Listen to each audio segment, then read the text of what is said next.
Mais uma vez, estamos reunidos aqui, uma oportunidade linda nos oferecida pela Sociedade Espírita Os Mensageiros da Paz.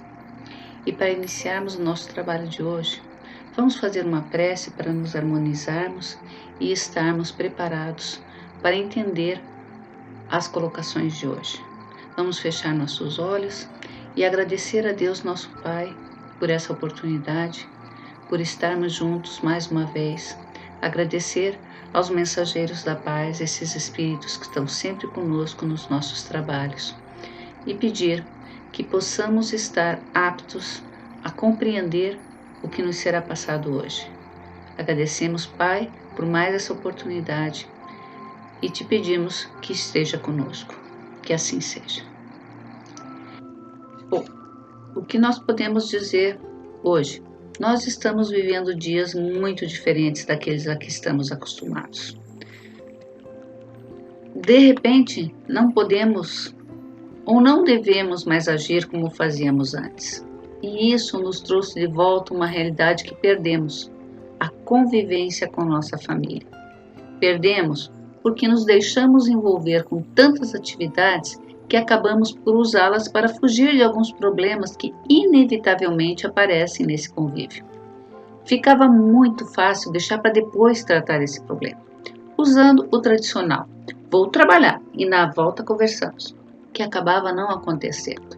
Ou seja, conviver com a família foi se tornando algo pouco comum, pois as atividades que abraçamos não incluíam a família.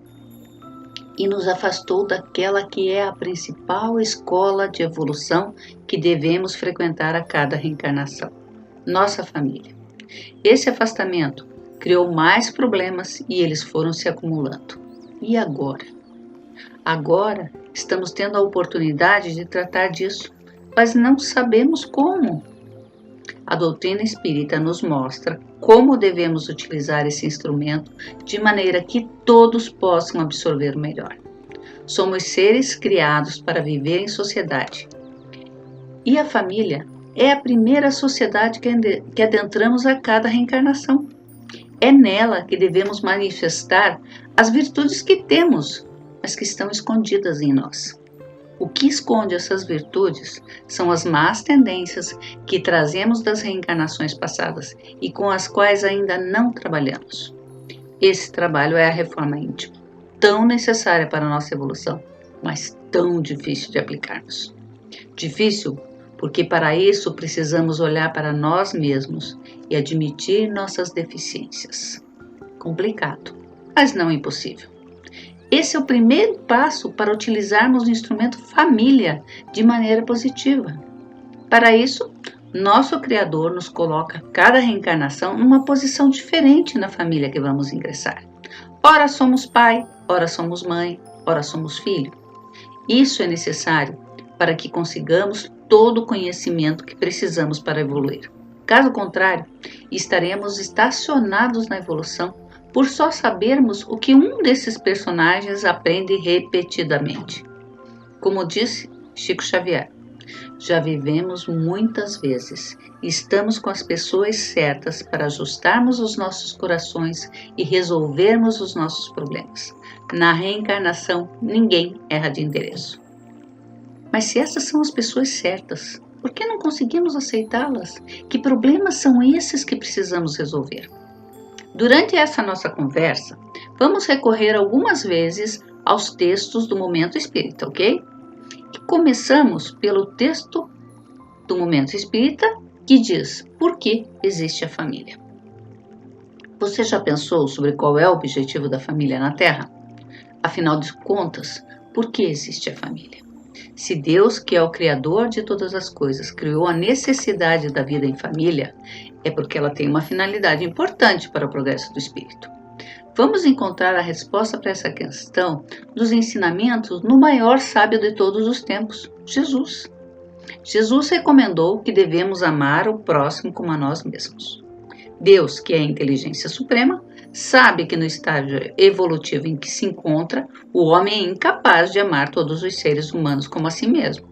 Por essa razão, ele distribui as pessoas nessas pequenas escolas chamadas lares, para que aprendam o amor ao próximo mais próximo. É assim que em nossas múltiplas existências vamos aprendendo o amor, nas suas diversas facetas. Amor de mãe para filho, de filho para mãe, de irmão para irmão, de avô para neto, de neto para avô, de tio para sobrinho, de sobrinho para tio, de esposo para esposa e assim por diante. E quando conseguimos amar verdadeiramente um filho, por exemplo, nosso coração se enternece também pelos filhos dos outros. Quando desenvolvemos profundo amor por uma avó ou pelos pais, toda vez que uma velhinha ou velhinho cruzar nosso caminho, sentiremos algum carinho, porque nos lembraremos dos nossos queridos velhos. Assim, os laços de afeto vão se formando aos poucos, para que um dia possam se estender por toda a grande família humana. Considerando-se ainda a lei da reencarnação, ou seja, das várias existências no corpo físico, vamos solidificando esses laços de afetividade com um maior número de espíritos que nascem sob o mesmo teto que nós. Dessa forma, nossa família espiritual se amplia e os laços de bem-querer se solidificam a cada nova possibilidade de convívio. Podemos constatar essa realidade no amor que nutrimos pelos amigos, que não fazem parte da parentela corporal, mas com os quais temos laços sólidos de afeição. Se o amor ao próximo é lei da vida, teremos mais cedo ou mais tarde que aprender esse amor. E nada mais lógico de que começar pelos familiares, que a sabedoria das leis divinas reuniu no mesmo lar. Portanto, viver em família é um grande desafio e, ao mesmo tempo, um importante aprendizado, pois o convívio diário nos dá a oportunidade de limar as arestas com aqueles que, porventura, tenhamos alguma diferença. Nascendo no mesmo reduto familiar, é mais fácil superar as desafeições, pois os laços de família ainda se constituem num ponto forte a favor da tolerância e da convivência pacíficas. É por essa razão que existe família, para que aprendamos a nos amar como verdadeiros irmãos, filhos do mesmo Criador.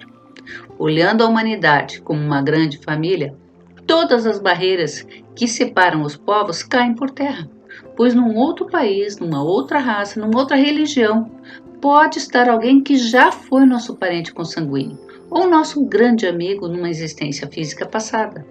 Assim, se entendermos que tudo isso faz sentido, começamos a ver as pessoas que cruzam nosso caminho com outros olhos, com olhos de quem entende e atende à recomendação do Cristo.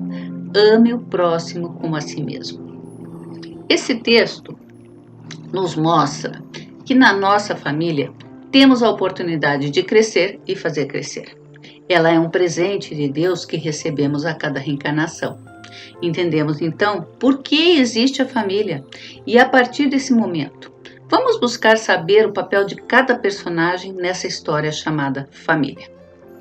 Entendemos família como a reunião de um casal e seus filhos. Há pouco tempo, nossa concepção de família aumentou. Marido, esposa, mais filhos. 2 homens, mais filhos. 2 mulheres, mais filhos. 1 pessoa, mais filhos. Essa nova concepção não diminui em nada a importância da família. Somente nos mostra como devemos estar preparados para acolher um espírito que reencarna, seja qual for nosso papel nessa família. Inúmeras teorias são apresentadas para caracterizar cada um desses personagens. Tomando por base aquela nossa primeira concepção de família, temos o pai, a mãe e o filho. O que podemos entender por pai, como a doutrina espírita nos apresenta? No momento espírita, encontramos a lenda da criação dos pais. Conta-se que quando Deus se dispôs a criar os pais, ele se esmerou a tal ponto que atraiu a atenção de um anjo que ficou a observá-lo. Deus começou fazendo um homem de estatura muito alta. O anjo vacilou um pouco, mas resolveu falar com o Criador. Senhor, que tipo de pai é esse? Se as crianças são baixinhas, por que um pai tão alto? Ele terá dificuldades para jogar bolinhas de gude sem se ajoelhar. Não poderá colocar uma criança na cama, nem beijá-la, sem ter que se curvar muito. Deus sorriu e explicou que o pai precisava ser alto para a criança ter alguém para enxergar quando olhasse para cima. Aí ele partiu para colocar mãos grandes e vigorosas no modelo. O anjo criou coragem e falou outra vez: Senhor, desculpe-me, mas mãos grandes são desajeitadas. Elas não vão conseguir abotoar botões pequenos, nem prender elásticos nos cabelos e nem retirar cisco do olho de uma criança. E como irão trocar fraldas num bebezinho? Pensei nisso, respondeu Deus com toda a sua paciência. Eu as fiz grandes o suficiente para segurar tudo o que um menino tira do bolso no fim do dia. E você verá, são pequenas o suficiente para segurar e acariciar o rosto de uma criança. Depois, Deus começou a modelar as pernas e as fez longas, esguias, e colocou ombros largos no protótipo de pai que estava criando. O senhor percebeu que fez um pai sem colo. Quando ele segurar uma criança, ela vai cair pelo vão das suas pernas, tornou a censurar o anjo. Deus continuou a modelar com todo cuidado e esclareceu. Mães necessitam de colo. O pai necessita de ombros fortes para equilibrar um menino na bicicleta ou segurar uma cabeça sonolenta no caminho de casa. Depois das brincadeiras ou da ida ao parque. E Deus colocou pés grandes, os maiores que o anjo já tinha visto. E ele não se conteve. Senhor, acha justo isso honestamente? O senhor acha que esses 2 pés vão conseguir saltar rápido da cama quando o bebê chorar? E quando tiver que atravessar um salão de festas de aniversário de uma criança, então? No mínimo, com esses pés enormes, vai esmagar umas 3 delas, até chegar do outro lado. Eles vão ser úteis, foi explicando o bom Deus. Você verá. Vão ter força para sustentar uma criança que deseja ver o mundo do alto do pescoço do pai, ou que deseja brincar de cavalinho. Vão dar passadas firmes, e quando a criança as ouvir subindo as escadas em direção ao seu quarto, se sentirá segura, por saber que o pai logo mais estará ali para abençoá-la antes de se entregar ao sono. Deus continuou a trabalhar a noite adentro. Deu ao pai poucas palavras, porém uma voz firme, cheia de autoridade.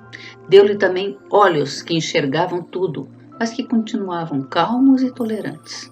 Contemplando sua obra de arte, Deus resolveu acrescentar um último detalhe. Tocou com seus dedos os olhos do pai e colocou lágrimas que ele pudesse acionar, quando tivesse necessidade. Aí, virou-se para o anjo e perguntou: Agora, você está satisfeito em ver que ele pode amar tanto quanto uma mãe? O anjo nada mais tinha a argumentar, permaneceu em silêncio. Podemos entender nessa lenda que o pai é aquele que protege, dá direção, disciplina e amor. Aqui, o mais importante são a disciplina e o amor, porque um é consequência do outro. Disciplina quer dizer limites, e colocar limites é uma prova de amor. Um filho criado sem limites será um adulto com graves problemas de orientação, autocontrole, responsabilidade, coragem, obrigação. Nossos filhos estão sempre nos pedindo para lhes mostrarmos os limites. O que eles querem, na verdade, é segurança. Por isso ele nos testa, para saber até onde podem ir com segurança. E o que vai dar segurança a eles é a certeza de que tudo acabará da mesma forma. Portanto, quando tomamos uma decisão, não podemos mudar. Eles pedem estabilidade. Já perceberam como uma criança gosta de ver o mesmo filminho ou escutar a mesma história várias vezes? Essa repetição e a certeza de que sempre vai terminar da mesma forma dá segurança a eles. E quando falamos de limites, vamos descobrir a necessidade de dar segurança a eles dizendo não. E como é difícil dizer não a quem se ama. Mas vamos pensar assim: o não do pai ou da mãe é um não educativo. Já o não que eles vão receber fora de casa é um não punitivo.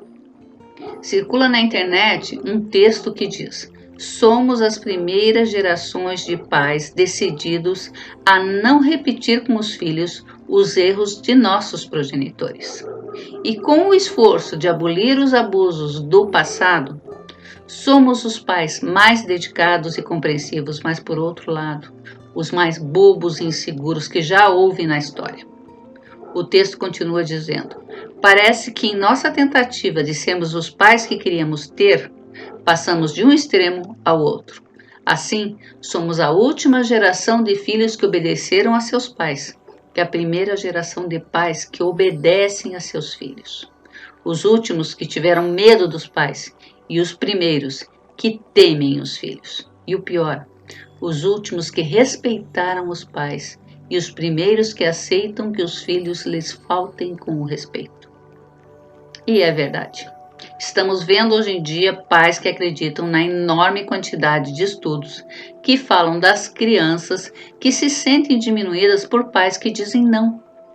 Se queremos que nossos filhos entendam nossos ensinamentos, devemos fazer com que eles nos respeitem. Para isso, sempre que dissermos não, vamos tentar explicar o porquê do não. Mostrar que dizemos não porque os amamos e queremos que eles acertem. Às vezes, só dizer não será suficiente. Mas se nem assim der resultado, não é não e fim de conversa. Lembrem-se, pais e mães são autoridades. Faz parte do nosso papel de condutores desses espíritos que nos foram confiados por Deus. Ser pai não é e nunca foi fácil. E nos dias de hoje, com a pandemia, o papel do pai mudou. O mercado de trabalho que tanto atraía as pessoas hoje mudou, quase desapareceu. Muitos pais perderam seus empregos, não conseguem mais ser quem sustenta a família. O que será que precisamos aprender com esse momento? Como lidar com isso sem que nossos filhos sofram? Com certeza, nossas prioridades estão mudando, nossas necessidades devem ser revistas, de modo a nos adaptarmos a essas mudanças. E o pai precisa entender que seu papel mudou, ou melhor, cresceu. Agora não é só o sustento econômico que depende dele, mas o sustento emocional do seu filho também está a cargo dele. Colocamos o pai como sustento da família, mas sabemos que a mãe também contribui muito nesse quesito. A mulher agrega muitos papéis na família e, para não ficar diferente, vamos ler outro texto do Momento Espírita sobre quando Deus criou as mães. Diz uma lenda que o dia em que o bom Deus criou as mães, um mensageiro se acercou dele e lhe perguntou o porquê de tanto zelo com aquela criação. Em que, afinal de contas, ela era tão especial. O bondoso e paciente pai de todos nós lhe explicou que aquela mulher teria o papel de mãe, pelo que merecia especial cuidado. Ela deveria ter um beijo que tivesse o dom de curar qualquer coisa, desde leves machucados até o namoro terminado. Deveria ser dotada de mãos hábeis e ligeiras, que agissem depressa, preparando o lanche do filho, enquanto mexesse nas panelas para que o almoço não queimasse. Que tivesse noções básicas de enfermagem e fosse catedrática em medicina da alma. Que aplicasse curativos nos ferimentos do corpo e colocasse bálsamo nas chagas da alma ferida e magoada. Mãos que soubessem acarinhar, mas fossem firmes para transmitir segurança ao filho de pais vacilantes. Mãos que soubessem transformar um pedaço de tecido quase insignificante numa roupa especial para a festinha da escola. Por ser mãe, deveria ser dotada de muitos pares de olhos. Um par para ver através de portas fechadas, para aqueles momentos em que se perguntasse o que é que as crianças estão tramando no quarto fechado. Outro par para ver o que não deveria ver, mas precisava saber. E, naturalmente, olhos normais para fitar com doçura uma criança em apuros e lhe dizer: eu te compreendo, não tenhas medo, eu te amo, mesmo sem dizer nenhuma palavra. O modelo de mãe deveria ser dotado ainda da capacidade de convencer uma criança de 9 anos a tomar banho, uma de 5 a escovar os dentes e dormir quando está na hora. Um modelo delicado, com certeza, mas resistente, capaz de resistir ao vendaval de adversidade e proteger os filhos. de superar a própria enfermidade em benefício dos seus amados e de alimentar uma família com o pão do amor. Uma mulher com capacidade de pensar e fazer acordos com as mais diversas faixas de idade. Uma mulher com capacidade de derramar lágrimas de saudade e de dor, mas ainda assim insistir para que o filho parta em busca do que lhe constitua a felicidade ou signifique seu progresso maior. Uma mulher com lágrimas especiais para os dias da tristeza e os da alegria, para as horas de desapontamento e de solidão. Uma mulher de lábios ternos, que soubesse cantar canções de ninar para os bebês e tivesse sempre as palavras certas para o filho arrependido pelas tolices feitas. Lábios que soubessem falar de Deus, do universo e do amor, que cantassem poemas de exaltação à beleza da paisagem e aos encantos da vida. Uma mulher, uma mãe. Em tempos de pandemia, mais do que nunca, os papéis do pai e da mãe se fortalecem na família. Hoje, o casal também está convivendo mais, se conhecendo mais, e é o momento de aprenderem a respeitar um ao outro. São espíritos milenares com muita bagagem espiritual. E se estão juntos, é porque precisam um do outro para progredir. É o momento de aprenderem a sorrir para o outro, nunca deixar faltar uma pequena declaração de amor. Algo que se diz com o olhar, com um toque, com carinho, mais do que com palavras. Eles estão em constante observação. O filho está 24 horas em casa. Não tem mais a escola, as atividades extracurriculares, as brincadeiras com os amigos. Agora, ele precisa de atenção constante e nem sempre os pais sabem como agir com eles. É o momento de conhecer nossos filhos, quem eles são, do que eles gostam, do que eles não gostam, por que eles tomam determinadas atitudes. Quando foi que ele ficou assim? Como não vimos essa mudança nele? Podemos ter certeza de que esse é um dos porquês dessa pandemia, conhecermos uns aos outros. Não somos mais aquelas pessoas que apenas convivem sob o mesmo teto. Somos irmãos numa jornada evolutiva que precisam um dos outros. E para isso, aceitamos estar reencarnados nesse momento. Lembrando que a doutrina espírita nos ensina que houve um planejamento reencarnatório, onde aceitamos fazer parte dessa família, temos o dever de nos melhorarmos e ajudar os outros a se melhorarem. E aquele que mais precisa de nós é aquele que assumimos o compromisso de receber como nosso filho. Vou fazer a leitura de parte de mais um texto do Momento Espírita intitulado Ele Confia. Quando um espírito decide por retornar ao cenário terrestre, um planejamento se faz. Seu anjo da guarda e aqueles interessados em seu progresso, em sua felicidade, o assessoram nessa tarefa. Alguns preparam programas muito bem elaborados, caso venham à Terra para grandes missões, questões que objetivem o bem maior, revoluções do pensamento, das artes, da ciência. Outros vêm com planos mais gerais. Mas ninguém simplesmente nasce como obra do acaso ou de simples descuido, conforme costumamos afirmar algumas vezes.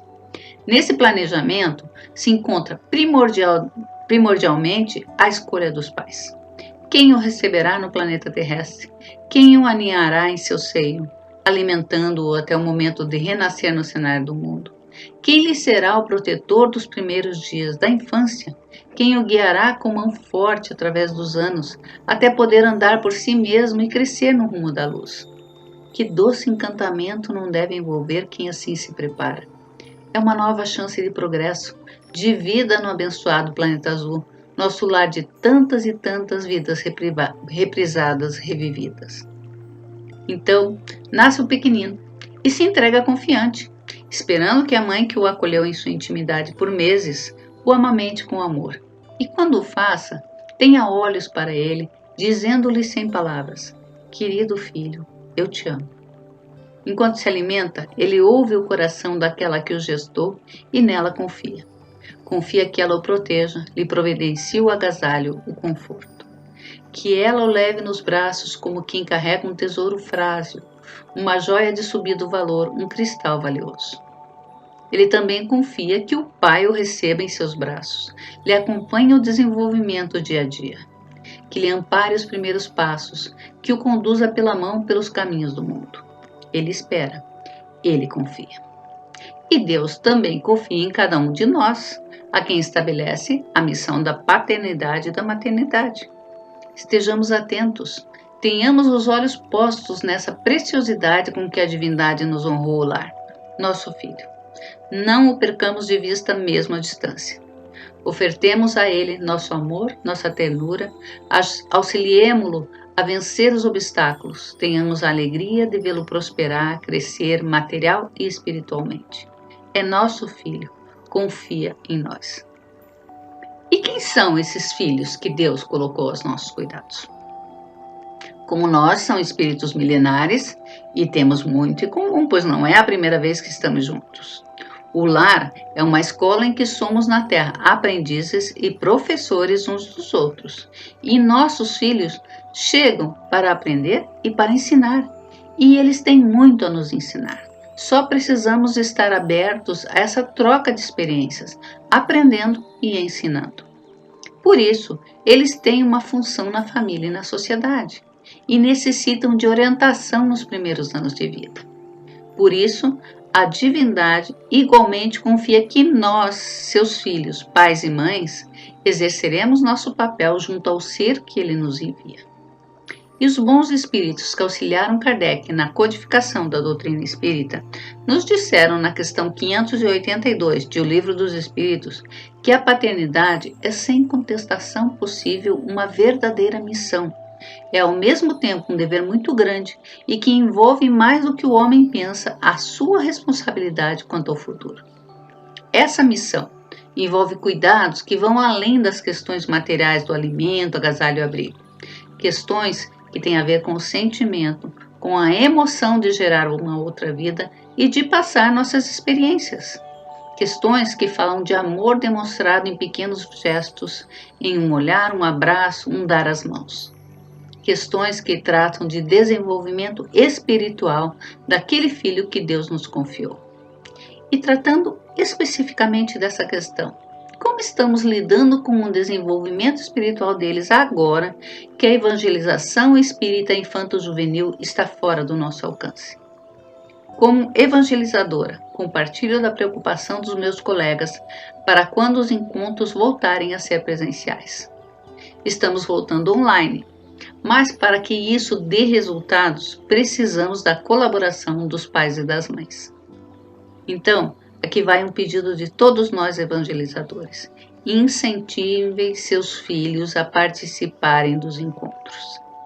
Ainda estamos aprendendo qual a melhor forma de passar o conteúdo da doutrina espírita para as crianças e jovens e contamos com o apoio de vocês.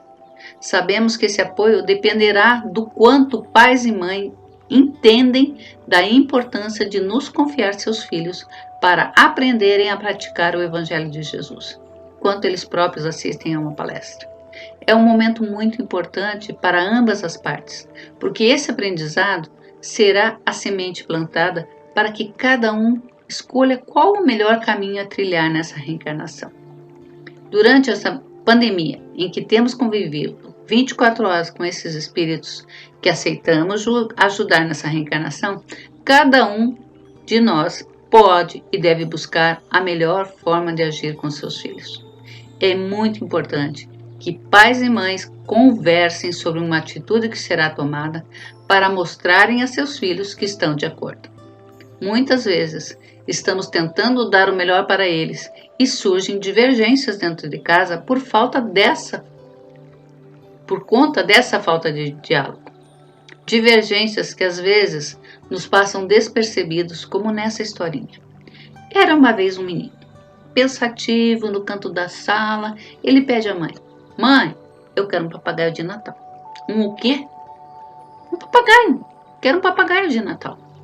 "Nem é tempo de soltar pipa, menino. Vai ver TV." "Não é pipa não, mãe. É papagaio mesmo. Parece periquito, mas é grandão." "Ficou maluco? Quem vai querer esse bicho aqui em casa?" "Eu, ué. Eu cuido dele." "Pra quê, menino?" "Pra conversar." Em silêncio, o menino da história cresceu. Cresceu calado, observando as pessoas, vendo a vida passar. Hoje está se formando em direito como aluno brilhante, mas até hoje está esperando um papagaio. Essa história mostra a realidade de muitas crianças e jovens nos dias de hoje, em que pais e mães estão tão envolvidos em seus afazeres que não conseguem tempo para o diálogo. E com a pandemia, o que mais temos é tempo. A verdade é que nem sempre sabemos como criar um filho. Vamos aprendendo no dia a dia, mas podemos e devemos buscar ajuda. O livro de Brené Brown, A Coragem de Ser Imperfeito, pode nos mostrar um caminho mais seguro. No livro, encontramos reflexões como esta. Em se tratando de ensinar às crianças como viver, a questão não é tanto você está educando seus filhos da maneira certa, mas sim, você é o adulto que deseja que seus filhos se tornem um dia? Nossos filhos estão o tempo todo nos observando, hoje por 24 horas. E se queremos dar aos nossos filhos um mundo melhor, precisamos dar a eles o nosso melhor. Sabemos que é na educação dos filhos que se revelam as virtudes dos pais. Lembram aquelas virtudes que estão escondidas dentro de nós?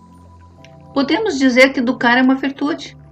E a educação vem do exemplo, das atitudes. E com toda certeza, educação vem de casa. Sabemos de muitos pais que delegavam a educação dos filhos, seja para os avós, para as babás ou para as escolas. Hoje, essa possibilidade deixou de existir. Lembrem de que assumimos um compromisso a auxiliar esse espírito. Portanto, é nossa responsabilidade ajudá-los a ter um futuro melhor. Esse ter um futuro melhor estará garantido se eles forem pessoas melhores. E é importante que eles saibam que nós não somos perfeitos, mas que estamos tentando nos melhorar. Estamos com essa oportunidade de mostrar a eles quem somos nas mãos, ajudá-los nas aulas online, inclusive de evangelização. Por mais difícil que seja, vamos descobrindo com eles como tirar o melhor momento desses momentos que passamos juntos. São momentos preciosos em que eles vão nos conhecer e nós também vamos conhecê-los. Podemos aproveitar para mostrar a eles os valores e as virtudes que eles precisarão adquirir nessa caminhada, pois queremos que sejam melhores. E nós já imaginamos isso, achamos que eles são os mais inteligentes da escola. Mas quando estamos tentando ensinar algo nessas aulas online, percebemos que não é bem assim. Às vezes, a realidade é muito dura. E mais uma vez, se quisermos que eles sejam melhores do que são agora, precisamos fazer a nossa parte. Para isso, precisamos descobrir que tipo de pais temos sido. Mabel Melo Guedes, em seu livro Quem Ama Ensina, coloca que existem vários tipos de pais. Pais autoritários são aqueles que sempre estão mandando e seus filhos se tornam temperamentais e explosivos. Pais permissivos, que não impõem limites e criam filhos com dificuldades de lidar com suas emoções e de se relacionar. Pais possessivos, que são super protetores e criam filhos que não sabem tomar decisões.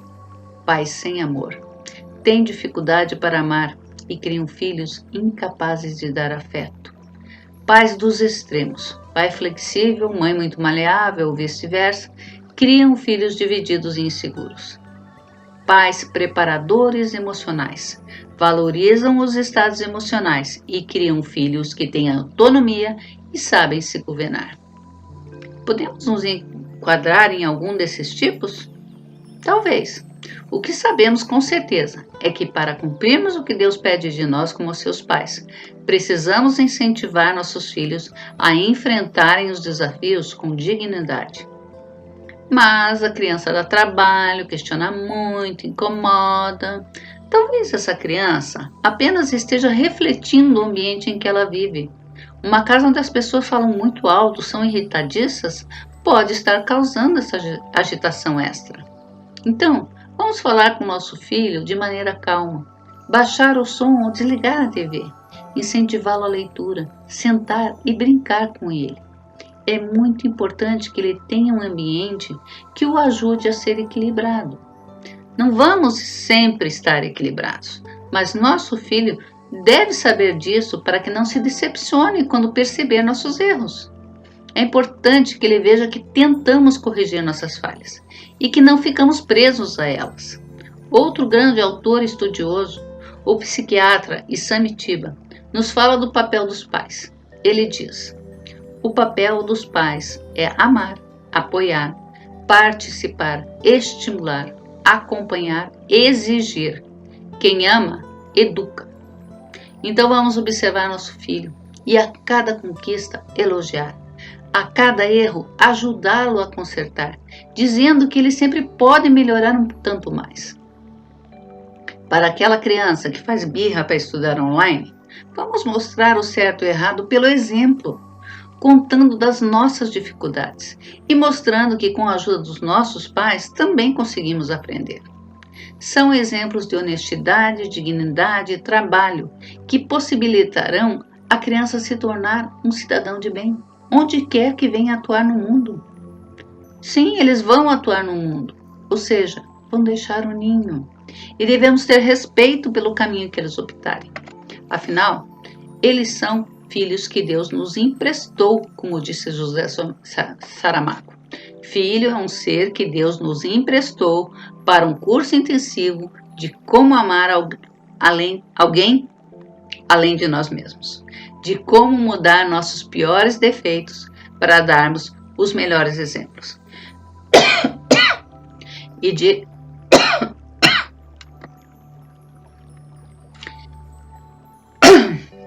Filho é um ser que Deus nos emprestou para um curso intensivo. Filho é um ser que Deus nos emprestou para um curso intensivo de como amar alguém além de nós mesmos e de como mudar nossos piores defeitos para darmos os nossos melhores exemplos e de aprendermos a ter coragem. Deus confia a cada um de nós a missão de ajudá-lo e isso também nos ajuda, pois precisamos estar atentos a cada passo que nós dermos. Somos o primeiro exemplo deles. Portanto, vamos corrigir nosso filho quando ele errar, mas nunca esquecer de aplaudi-lo todas as vezes que ele acertar. Educação não é sinônimo de castigo. Devemos deixar que ele se expresse, que tenha suas próprias opiniões, não impor o que já adquirimos com a experiência dos nossos anos de vida. Afinal, nossos filhos precisam aprender algumas coisas por si próprios, errando e acertando, como aconteceu e ainda acontece conosco. Ele precisa saber que é admirado para gostar de fazer o certo e procurar se melhorar. Sejamos generosos, colocando para ele, não só em palavras, mas também em exemplos, o que queremos que ele aprenda. Bom, já vimos tudo o que queremos que nossos filhos aprendam. E nós? O que podemos aprender uns com os outros? Deus amoroso e sábio nos colocou nessa família para atingirmos a perfeição. E como já vimos, ela depende de colocarmos em prática aquelas virtudes adormecidas: paciência, tolerância, caridade, perdão e principalmente amor. No conceito popular, o amor nos permite 3 elementos essenciais, que são a coragem para enfrentar o perigo, o ânimo para vencer dificuldades, a paciência para suportar os sofrimentos inevitáveis que a vida nos oferece. A orientação do Cristo para que amemos o próximo como a nós mesmos é fácil de repetir, mas ainda está um tanto distante de ser vivida. Quando Jesus fez essa recomendação, não estabeleceu nenhuma condição, simplesmente recomendou que amemos. E o verdadeiro amor tudo vence, porque guarda a certeza de que o ser amado merece nossa dedicação, paixão, luta e esperança. Percebemos assim que o verdadeiro amor é um processo espontâneo, no qual priorizamos proporcionar felicidade aos que trilham esse caminho conosco. Vamos aproveitar para pôr em prática esse amor e fazer de cada dia que temos juntos o melhor dia que já tivemos. Obrigada. Vamos encerrar então esse nosso encontro maravilhoso com mais uma prece. Vamos fechar nossos olhos, manter nossa conexão com o alto e agradecer por esses momentos que compartilhamos, pela presença sempre linda, amável do nosso Mestre Jesus entre nós, com seus ensinamentos que tanto nos auxiliam a compreender o que precisamos fazer nessa caminhada. Que esses momentos que nós estamos vivendo todos juntos com a nossa família nos fortaleçam e que quando essa pandemia terminar, nós possamos estar melhores, mais unidos e mais dispostos a amar a toda a humanidade. Que assim seja. Muito obrigada.